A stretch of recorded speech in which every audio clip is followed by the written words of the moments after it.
గురుగారు, చివరిగా టీవీ20 ప్రేక్షకులకి అలాగే ఇప్పటి యువతరానికి వివాహం గురించి చక్కగా అంటే వారికి అర్థమయ్యే రీతిలో కరెక్ట్ టైం, రైట్ టైం, వివాహానికి సంబంధించి కరెక్ట్ పర్సన్ ఎలా ఎంచుకోవాలి, రైట్ టైం ఏదని మీరు చెప్తారు గురుగారు? ఇది బాగుందమ్మా. మీరు అడిగిన దాంట్లో వివాహానికి రైట్ టైం ఏది, ఎలా ఎంచుకోవాలి, ఎప్పుడు చేసుకుంటే బాగుంటుందని మీరు అడిగిన ప్రశ్న అనుకుంటాను. వివాహానికి రైట్ టైం అనేది ఖచ్చితంగా అమ్మాయికి 18 నిండాలి, 22 అబ్బాయి నిండితే చేసుకోవచ్చు. లేదు అమ్మాయికి 25, ఈ అబ్బాయి 30 అనేది ఇప్పుడు కాలంలో చదువు కూడా పూర్తి అవ్వాలి కాబట్టి 25, 30 వస్తే చేసుకోవడం మంచి పద్ధతి. ముందుగా బేషియాలు పోకూడదమ్మా. ఈగో, ప్రతి మనిషికి ఈగో అనేది ఒకటి ఉంటుంది.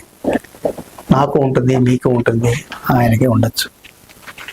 ఈగోని ఏ రోజైతే మనం వదులుకుంటామో ఆ రోజే మనం ఏ పనైనా చేయగలుగుతాం.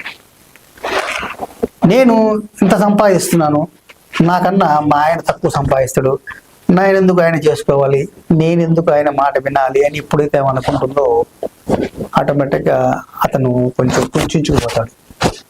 అలాగే నేను చెప్పిన మాట వినకుండా ఆమె ఏం చేస్తుంది, వాళ్ళు నీకు ఎందుకు చదువు ఏముంది, నువ్వు 10th క్లాస్ చదివావు, నేను ఇంటర్మీడియట్ చదివాను, నేను డిగ్రీ చదువుకున్నాను, MA చదువుకున్నాను, నువ్వే 10th చదువుకున్నావు కదా, నీకెందుకు అని ఇతను ఆ అమ్మాయిని హరాస్మెంట్ చేసినా ఉపయోగం లేదు. ఇక్కడ మనం వివాహం అనేది ఎందుకు చేసుకుంటున్నామంటే మన కోసమే కాదు, మన తర్వాత తరం కోసం.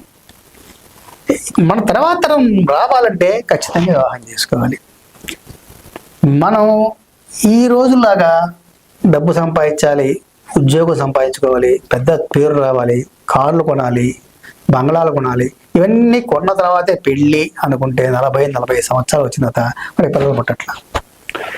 దానికోసం అటు పరిగెత్తి ఇటు పరిగెత్తి లక్షల ఖర్చు పెట్టినా కూడా సక్సెస్ అయితే అవ్వచ్చు, కాకపోవచ్చు. మరి ఈ విధంగా లేటుగా వివాహం చేసుకుని బాధలు పడే బదులు ఉన్నంతలో డిగ్రీ అయిపోయింది, ఏదో కంపెనీలో పనిచేస్తున్నావు, ఆ అమ్మాయికి డిగ్రీ అయిపోయింది, ఏదో ఒకటి పనిచేస్తుంది, ఉన్నంతలో ఇద్దరు 20-40 వేలు తెచ్చుకుంటారు.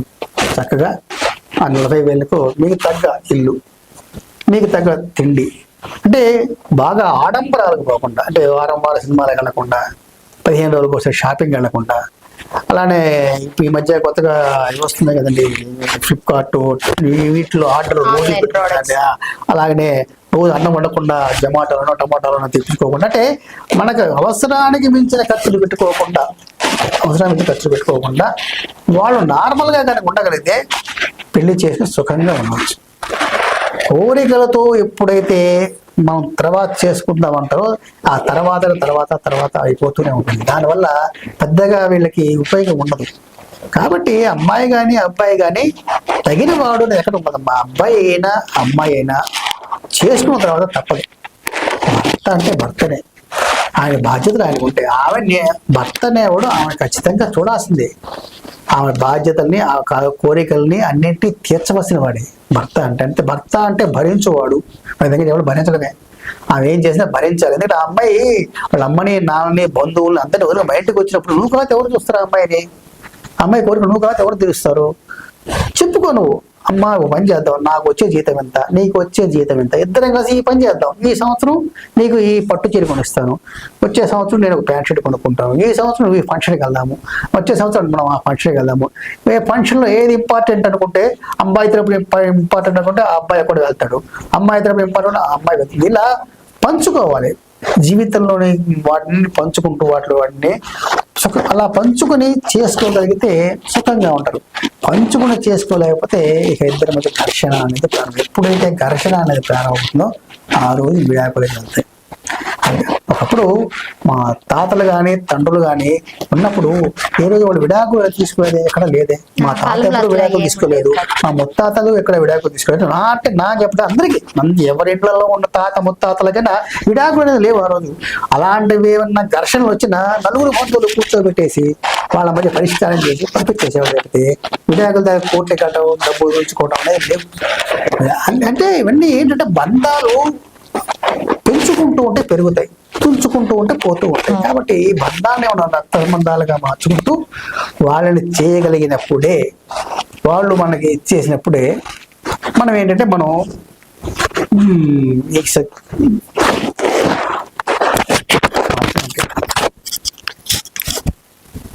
మనం వాళ్ళని అంటే ఈ బంధాలు అనేది ఎప్పుడైతే వాళ్ళ మధ్య బలపడతాయో సంసార జీవితం బాగుంటుంది. ఎప్పుడైతే సంసార జీవితం బాగుంటుందో వాళ్ళ యొక్క జీవనం కూడా బాగా సాగుతుంటుంది. అందుకే మన పెద్దలు అంటారు,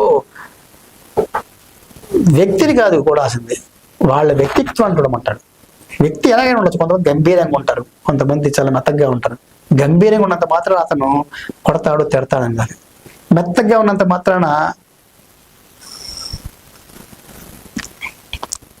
ఉన్నంత మాత్రాన అతను కొట్టడం కాదు. కాబట్టి ఇలా మనిషి మెంటాలిటీని బట్టి మనస్తత్వాన్ని బట్టి ఇద్దరు మనిషికి కలగాలి.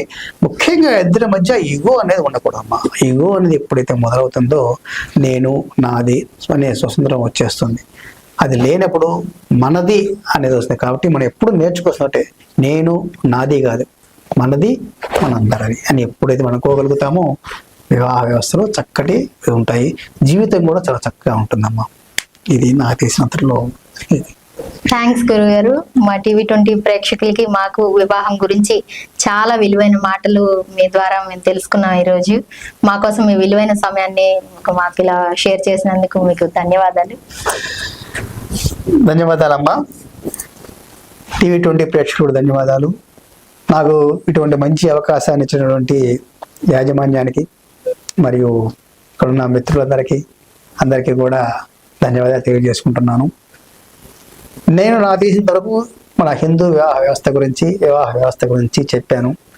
ఇంకా చెప్పుకుంటే చాలా ఉంటుంది, కానీ సమయాభావం ఉండదు. కాబట్టి అందరూ మన ఆచారాల్ని పద్ధతుల్ని మన హిందూ సాంప్రదాయాల్ని పాటిస్తూ వివాహ వ్యవస్థను బాగా బలోపేతం చేస్తారని ఆశిస్తూ స్వస్తి.